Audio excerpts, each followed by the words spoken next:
on scaling, and that kind of gameplay doesn't work against H2K. That is very refined in their play. Yeah, and I also like if Wolves want to go with the same strategy, Nidalee, Rek'Sai, great, fine, I can accept those bans. A Lee Sin ban in this patch on this meta, I don't think it belongs there. If you're going to go for jungle priority on 5-6, I agree, replace Sejuani. If I were Copenhagen Wolves or Dentist, I wouldn't try ban the jungle. I wouldn't ban Lulu Xat. He's shown he can play a number of champions. Get more priority things away. Maybe get rid of Maokai. Maybe get rid of, Thresh if Kasing is playing well enough that he can keep hooking. Yeah. They were all doing good and all doing very well in the team fights as well. Let's get another team fight up on the screen. That solidified the deal for H2K, even though we were seeing which direction it was going in long before that. Yeah, for sure. Like, simply the fact they picked up the Baron kind of free, it was a very impressive mind play because Copenhagen Wolves were focusing on the 5th Drake. And you can see the position they are put in because of the presence that the Baron provided. That Freeze is in kind of an awkward position where he can only hit Lulex and Odo Amne. Orianna ulti gets wasted, and after that, Rio can basically come in and clean up Freeze when he's in this concave position, and that basically seals the deal. Yeah, and again, this also just highlights that Copenhagen Wolves are not maybe understanding their own team composition. If you want to kite and fight, you don't lock yourselves into a choke point. If you want to run away and peel, you need space to move and you need your team to be grouped effectively. That was simply not the case. All 5 members of the Wolves were spread out in this defensive arc, and when they didn't have a river or a lane to fall back in, you see how easy it is for H2K's engage to continually chase. Definitely. Like, the fact that I like that they're trying something new because it's very uncharacteristic of them to pick Kog'Maw for Freeze and all these new picks like this Juggernaut comp. And I like that they're trying new things, but it just didn't work this game. It did, and as an illustration of what you were saying as well, Arax with the Righteous Glory on Gragas so far into the game when they were so behind. Yes, it did get them 2 kills the one time it worked out, but it's just, I think, a signal of the mindset that they don't understand what they're supposed to do. And to summarize the point, it's too little too late, right? Copenhagen Wolves need to make sure they can make more positive plays. In the pre-game today, we touched on how important the mid-game was going to be. Wolves do well in lane. They stayed even with H2K, as we've seen they've done many times in the past. But as soon as H2K, went into that next gear, between 20 and 30 minutes, they got more dragons, more towers. They strangled the Wolves out. H2K's average win time this entire split is 34 minutes and 15 seconds. They won the first game in 34 minutes 40 seconds, right? 30 seconds slower. The exact same style, the exact same decision-making. Wolves need to counter it to be able to put up any sort of fight. Yeah, everything going to plan for H2K. Well, we're just minutes away from Game 2 between the Copenhagen Wolves and H2K. And as we go to break, we'll hear from how the Wolves changed their postseason focus from promotion relegation to the Spring Playoffs. Yeah, a lot of people call Copenhagen Wolves a stepping ground for a better team. So the Copenhagen Wolves have had players like Reckless, Forgiven, Amazing, all these fantastic players, but they all went on to bigger teams and bigger organizations. They didn't stay in the Copenhagen Wolves.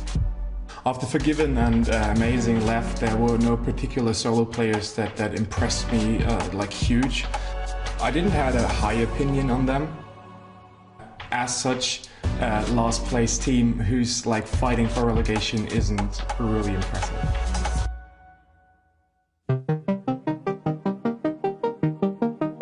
I don't think I had any expectations. I just wanted to do as well as we could. I was hoping for top 5, which turned out to not be unrealistic. I guess you could really feel that the boys were absolutely tired to play relegations. That was the main goal. They said, I don't want to play relegations anymore. So for us it was, we want to go top 5. We have the potential, we have the players, and now we're just going to make it work. They jump back in, that is a massive gnar! Copenhagen Wolves lock H2K up. They're going to try clean house. I think the main reason we've improved a lot is that we trust in each other and that we can talk to each other about mistakes.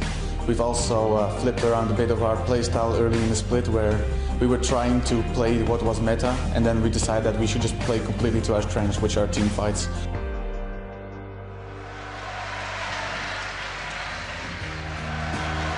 Get ready to start off week 9. It's the Copenhagen Wolves versus Team Rocket. On Thursday, everything was possible. With a loss, we could still be in a position where we had to go to relegations. So with that in risk against Rocket, who's like a really good team on paper, you're gonna go in with a lot of pressure. We were really scared going into that week, and we wanted to show everything and play everything we can to prove that we are if not playoff, then at least not relegation. It's a double kill for Woolite. This is the AD carry dream. He's going for more, but it's Vander who picks up Freeze. And it is a 3 for 1. Wait a minute, we're not done. There goes Soren to make it 3 for 2. As he picks up Vander, Woolite in some trouble at the top. Soren, can he do more? He's dashing, he's going in.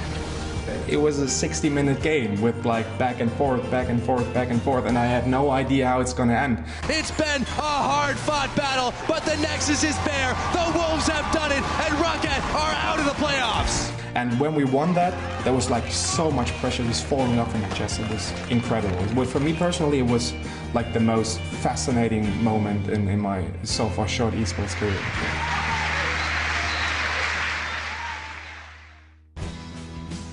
Right now, we're at the best position possible.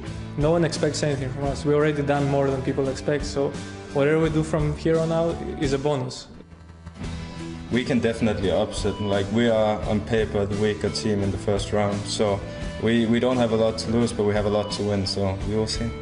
H2K is obviously the favorite going into that game, but I do think that we have players in our roster that are very experienced when it comes to best of fives. We're going to be prepared for H2K. We're going to give our best to advance to the top 4. And if we manage to do that, that would be utterly amazing. Come on, Wolves top 4, that would be crazy.